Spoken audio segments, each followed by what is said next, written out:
been a long wait. It's going to be worth our while. Looking forward to one Pirelli Indonesian round in driving rain. They're underway.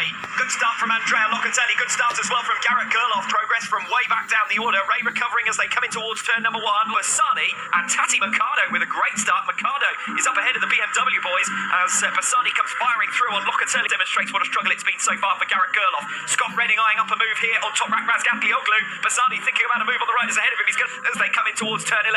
Razgatlioglu hanging on, but by the skin of his teeth. Yeah, the run down into 10-4. Feeling pretty confident out there, willing to get himself to the front of the field. Obviously, if you're at the front of the field, you don't have to deal with any of the top four from race one earlier on today are doing battle again at the head of the field in race two.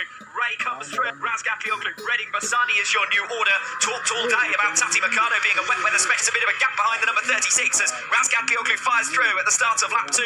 Ray will immediately coming from the back row of the grid into the top 10, and the Japanese rider, he goes well in wet conditions. He has ever finished. Jonathan Ray out in front. Razgatlioglu second. There is Mercado's leader, Jonathan Ray. Razgatlioglu, Redding, Bassani, and Van der Mark right with them. Yeah, and for Van der Mark, always goes well in these conditions, considering wet weather had been one of the weaknesses for him, but he looks pretty strong at this stage, willing to make those moves. Obviously, John Ray, Redding, Razgatlioglu, Bassani, and Van der Mark.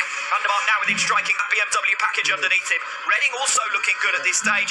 Got right onto the tail of Jonathan Ray. So slightly. So Van der Mark, he needs to make that move on Bassani quickly.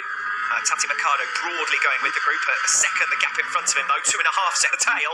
And anytime someone runs slightly off the line or makes a slight error or is slightly tentative, they're going to be swallowed up by the pack here. Scott that having a little bit more size can really help Scott Redding, and certainly he's got that little bit more leverage of being one of the tallest riders on the grid. Still outside of Scott Redding on the exit of turn 9, so Ray desperate to lead from the front. He will be the first to encounter our top world their way through the right hand when they come across the line. The one thing is right now 1 minute 44.0 was Scott Redding's last lap time. A dry weather lap around here is a Van der Mark to bridge any more of that gap because the pace of the front's really fast. Fine performance though from might never see the light of day. Scott Redding out the front of the field. 1 minute 43.64 rate in these conditions. That's astonishing.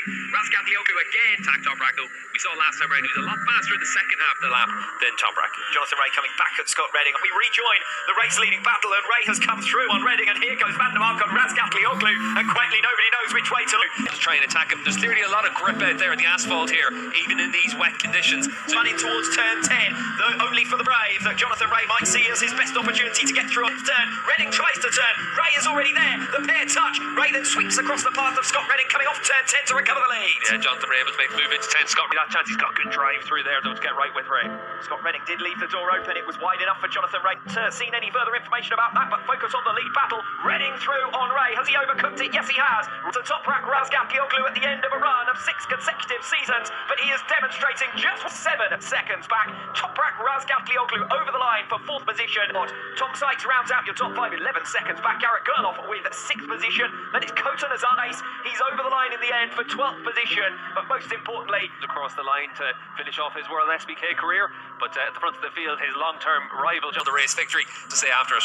Well, Redding tried his own luck on the final few turns, but Jonathan... Difference between us, but a podium for Scott Redding on his sign-off from Ducati, and you can see for Toprak, he'll be pretty pleased with the battle he had with Michael Van der Mark all the same. Kind of Toprak Razgatlioglu wins the championship by thinners to anything else. Next year for Jonathan Ray, and back to basics for Kawasaki as well. They need to start to work after a 6-year spell for Jonathan Ray as the world champion. Yeah, and the opening round might have left it in some doubt. Assen might have left it in some doubt. Even his crash in Portimao left some... makes his way over towards Parc Ferme as well. I said it to you off air earlier on. If Jonathan Ray Razgatlioglu on 13 wins, so 13 wins, and Jonathan Ray also beats Toprak for podiums because Razgatlioglu finishes down in 4th position. A great sign-off last season, but he's not forgotten by them. Thanks to a World SBK legend, and thanks from all of us, and gave him something to think about at times over his spell with that Ducati factory. Degrees very humid, so you can understand Scott trying to just get rid of as many layers. Away from the rain, of course.